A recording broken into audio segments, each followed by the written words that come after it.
ବାଛୁରୀ ଥିଲା କଣ ଥିଲା ଛୋଟିଆ ବାଛୁରୀଟିଏ ଥିଲା। ବଉଳ ଗାଈ ତାକୁ ଘରେ ଛାଡିକି ଜଙ୍ଗଲକୁ ଯାଏ ହେଲା। ଜଙ୍ଗଲରେ କଣ କରିବ ଘାସ ଖାଇବ ଡାଳ ପତ୍ର ଖାଇବ। ସେ ଜଙ୍ଗଲକୁ ଯାଇଥିଲା ବୁଝିଲ। ଜଙ୍ଗଲରେ ଯାଉ ଭିତର ଜଙ୍ଗଲକୁ ପଳେଇଗଲା। ଜଙ୍ଗଲରେ ଗୋଟେ କଣ କଲା ମହାବଳ ବାଘ ଥିଲା। କଣ ଥିଲା ମହାବଳ ବାଘ ଥିଲା। କଣ ଥିଲା ଏ ଗାଈକି ଯେମିତି ଦେଖିଲା ଖାଇଦେବି। କଣ କଲା ଗାଈକି ଖାଇଦେବି। ଗାଈ କହିଲା ନା ନା ମତେ ଖାଅନି। କଣ କହିଲା ମୋର ଛୋଟିଆ ଛୁଆ ଅଛି। ତମେ ଯେମିତି ଛୋଟିଆ ଛୁଆ ତମ ମା ସାଙ୍ଗରେ ରହୁଛ। ଗାଈର ବି ଛୋଟିଆ ଛୁଆ ଅଛି ହେଲା। ଗାଈର ଛୋଟିଆ ଛୁଆ ଅଛି।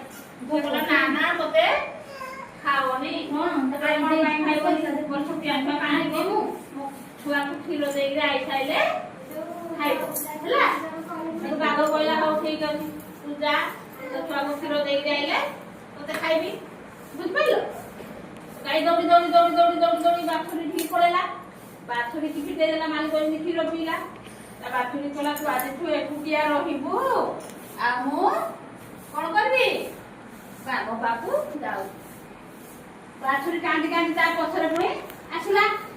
ଯେତେବେଳେ ଯେ ବାଘ ପାଖରୁ ଗଲା ହେଲା। ସତରେ ଦେଖିଲା ଯେ ବାଘ ତା ଛୁଆକୁ ଧରିକିରି ଗାଈ ଆଇଛି ହେଲା। ଗାଈ ଯେତେବେଳେ ଆଇଛି ଗାଈ ଦେଖିଲା ଯେ ସତ ବାଛୁରୀ ଟିକେ ଧରିଛି। ବାଘ କହିଲା ନା ନା ତତେ ମୁଁ ଆଉ ଖାଇବିନି। କଣ କହିଲା ନା ନା ତତେ ଆଉ ମୁଁ ସତ୍ୟ ରକ୍ଷା କରି ଆସିଥିବାରୁ ମୁଁ ତତେ ଆଉ ଖାଇବିନି ହେଲା। ତେଣୁ ଗାଈ ବାଛୁରୀ ସହିତ ଖୁସିରେ ଘରକୁ ଫେରି ଆଇଲା ହେଲା। ଭଲ ହେଲା ନାଇଁ। ତେଣୁ ତମେ ସବୁବେଳେ ସତ କଥା କହିବ। କଣ କହିବ ସତ କଥା କହିବ। କଣ କହିବ ଏଥର ଗାଈର ନାଁ କଣ? ଗାଈ କୋଉଠି ଯାଇଥିଲା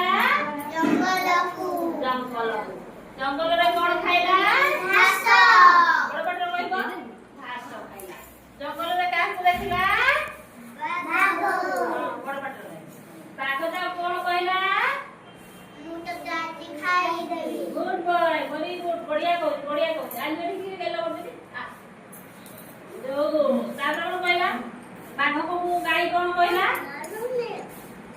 ନା ନା ମତେ ଖାଅନି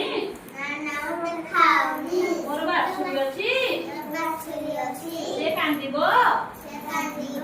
ହେଲା। ତାପରେ ଗାଈ କଣ କର ବଢି ଆଇଲା ହାରି ବାଛୁରୀ ପାଖ ଆଇଲା ହାରି ବଢି ହେଲା। ତାପରେ ପୁଣି ବାଘ ଯେତେବେଳେ ଗଲା କହିଲା ତୁ ସତ୍ୟ ରକ୍ଷା କରିଛୁ ହେଲା। ବୁଝିଲ ଭଲ ଲାଗିଲା ସମସ୍ତଙ୍କୁ ଗାଳି ମାର।